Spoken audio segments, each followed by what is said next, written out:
dan tetap mengelompok dengan kaum wanita, wallahu alam, maka boleh insyaallah taala. Nah, dia bagikan bayi yang bersih dan mu'alafnya dalam keadaan sudah dewasa, dianjurkan juga untuk rumah anak depannya langsung jalan. Kalau semisalnya rambut anak atau apapun itu dilihat sama yang bukan mahram, bagaimana hukumnya Ustaz? Hubungan jamak dan qasar bahwa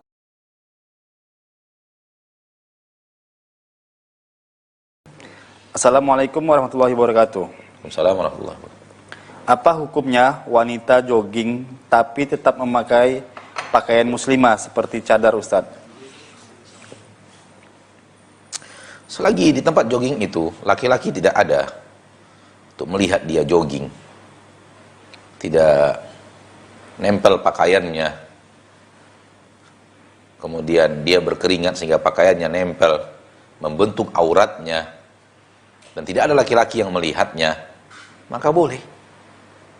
Ya. Ataupun tetap dia berpakaian sempurna dan tidak nempel di tubuhnya disebabkan keringat, dan tetap mengelompok dengan kaum wanita, wallahu alam, maka boleh insyaallah taala. Nah. Assalamualaikum Ustaz. Waalaikumsalam warahmatullahi wabarakatuh.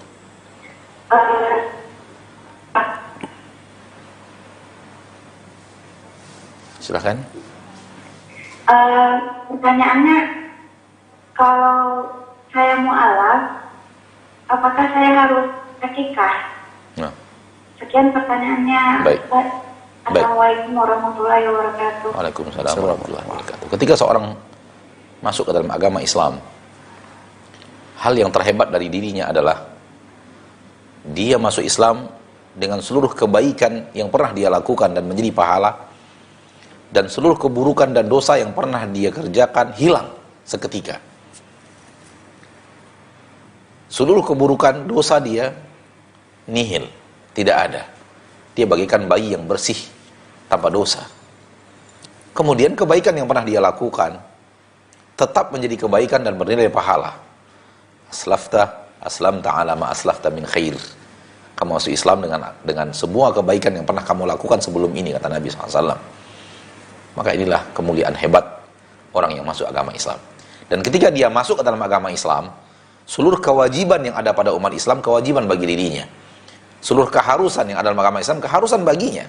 Tak ada beda antara satu muslim yang asli dari orang tuanya, tidak pernah di luar agama Islam, dan orang yang di luar orang tuanya dulu pernah mengajarkannya sesuatu yang bukan Islam kepadanya, kemudian dia masuk agama Islam, maka kewajiban sama. Detik dia memeluk agama Islam, kewajiban itu sama. Nah, salah satu yang ada dalam syariat Islam adalah mengakikahkan diri. Namun walaupun hukumnya tidak wajib, hukumnya sunat muakkad, sunat yang sangat ditekankan sekali. Maka walaupun sudah mu'alaf, dan mu'alafnya dalam keadaan sudah dewasa, dianjurkan juga untuk mengakikahkan diri sendiri. Wallahu ta'ala a'la wa a'lam bis-shawab. Baik, syukur atas jawabannya dan semoga dipahami oleh yang bertanya dan kita semua yang mendengarkan. Baik, berikutnya kita akan angkat pertanyaan yang telah masuk melalui pesan singkat. Assalamualaikum Ustaz. Waalaikumsalam warahmatullahi wabarakatuh. Ana mau bertanya, rumah Ana depannya langsung jalan.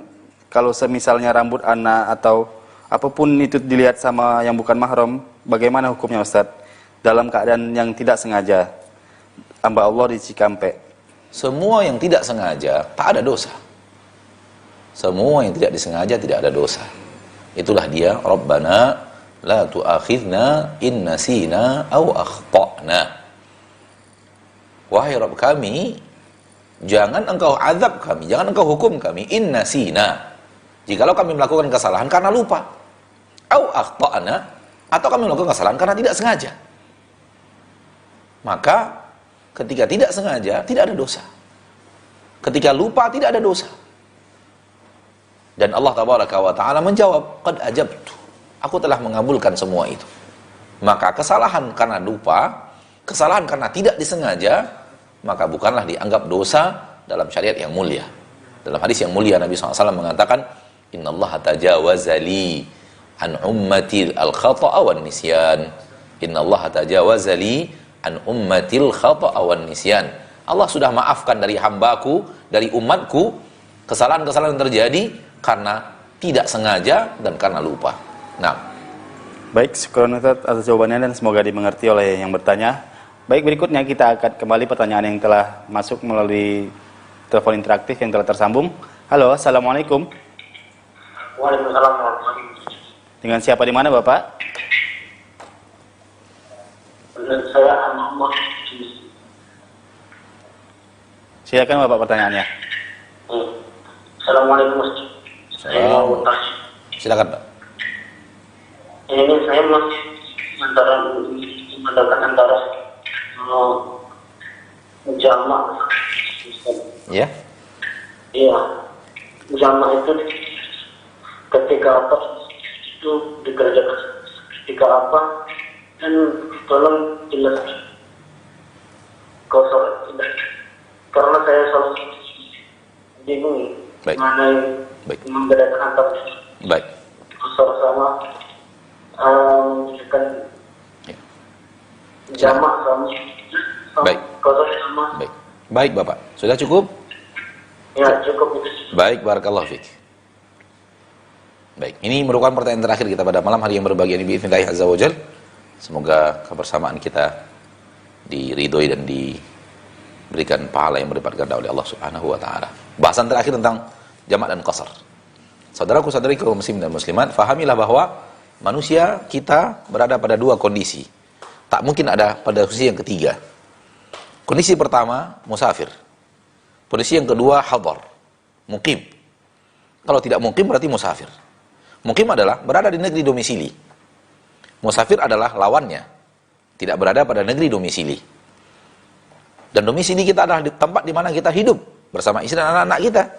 Dan di tempat di mana kita mencari ma'isyah, di sana.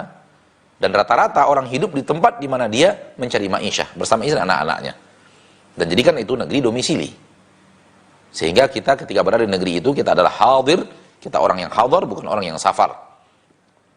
Hubungan jamak dan qasar, bahwa qasar khusus milik musafir. Qasar khusus milik musafir. Adapun jamak milik musafir dan milik mukim. Adapun jamak bisa dikerjakan oleh musafir dan bisa dikerjakan oleh yang mukim. Adapun mukim tak mungkin untuk qasar selama-lamanya. Karena qasar hanyalah milik musafir. Sekiranya kita berada di sebuah negeri, dan negeri itulah negeri kita, dan kita akan melakukan sholat zuhur, namun setelah sholat zuhur kita akan safar, maka boleh bagi kita untuk menjamak, walaupun kita belum musafir. Kenapa? Karena kita masih mukim, dan kita menjamak bukan mengqasar, dan menjamak kebolehan bagi mukim, bukan hanya musafir. Mukim juga boleh menjamak. Hari hujan dibolehkan untuk menjamak. Sakit dibolehkan untuk menjamak. Walaupun kita tidak musafir. Namun pekerjaan sholatnya tetap sejumlah bilangan rakaatnya. Zuhur tetap 4 rakaat dan asar tetap 4 rakaat walau dijamak. Maghrib tetap 3 rakaat dan isya tetap 4 rakaat walau dijamak. Tidak ada qasar, karena qasar milik musafir khusus.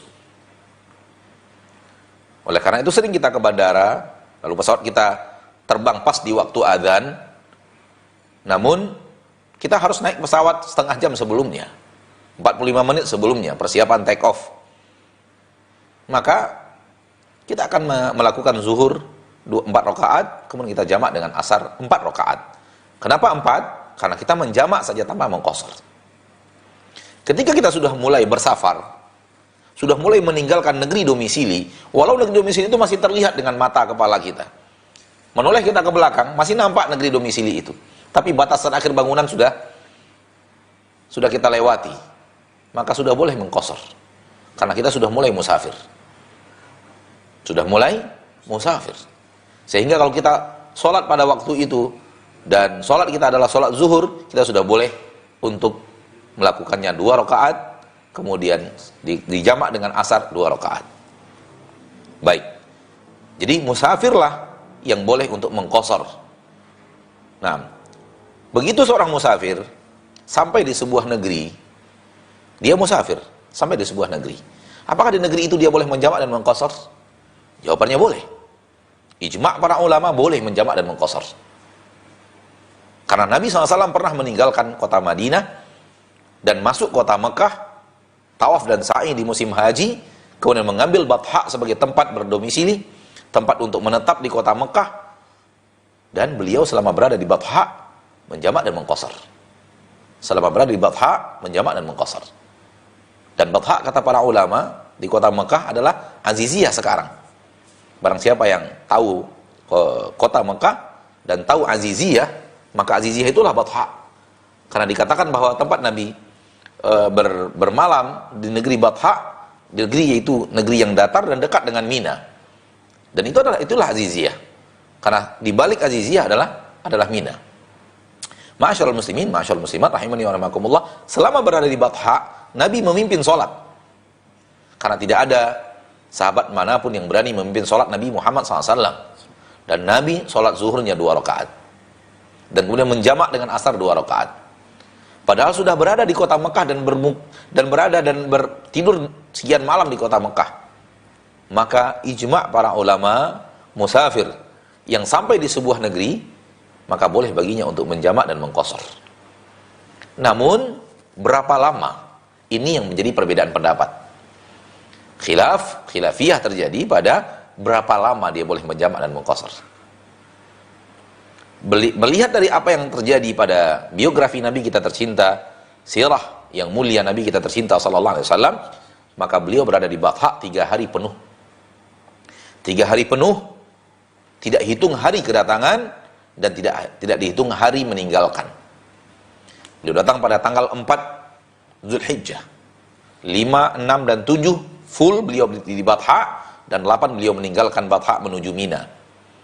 Maka beliau tetap menjamak dan mengqasar di dalam selama beliau berada di Batha. Maka sepakat para ulama 3 hari boleh. Sepakat para ulama 3 hari boleh. Dan 3 hari itu 3 hari full, tak hitung hari kedatangan dan hari keberangkatan.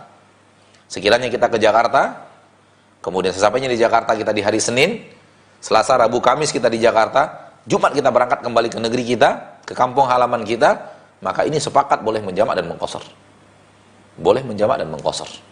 Sepakat para ulama. Setelahnya terjadi khilaf. Ada yang mengatakan cuma segitu bolehnya. Karena Nabi hanya segitu menjamak dan mengqasar. Sebagian lain mengatakan 19 hari. Sebagian lain mengatakan tak ada batasan. Dan tak ada batasan yang saya pilih menjadi pendapat pada kesempatan yang berbahagia ini saya sampaikan, saya mengambil pendapat yang tidak ada batasan. Karena Nabi tidak mengucapkan batasannya. Memang Nabi 3 hari full menjamak dan mengqasar di Batha, namun itu tidak jadikan Nabi sebagai batasan. Dan Nabi tidak mengatakan karena saya 3 hari maka kalian harus hanya boleh 3 hari saja menjamak dan mengqasar. Karena tidak ada keterangan yang jelas, itu menunjukkan bahwa tidak ada batasan hari. Wallahu ta'ala ala wa alam bisawab. Namun ketika kita akan sholat sendiri, karena musafir hanya kita, maka yang lebih afdal berjamaah. Yang lebih afdal berjamaah.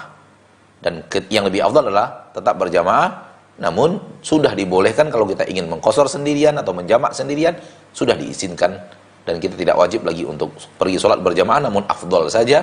Wallahu ta'ala ala wa alam bisawab. Sekiranya kita mobile terus, 2 hari di Pekanbaru, berangkat lagi 2 hari di Bangkinang, berangkat lagi 3 hari di Jakarta, berangkat lagi 3 hari di Surabaya, berangkat lagi 3 hari di Samarinda, maka ijma' para ulama boleh kita menjamak dan mengqasar sampai kita pulang. Wallahu a'lam.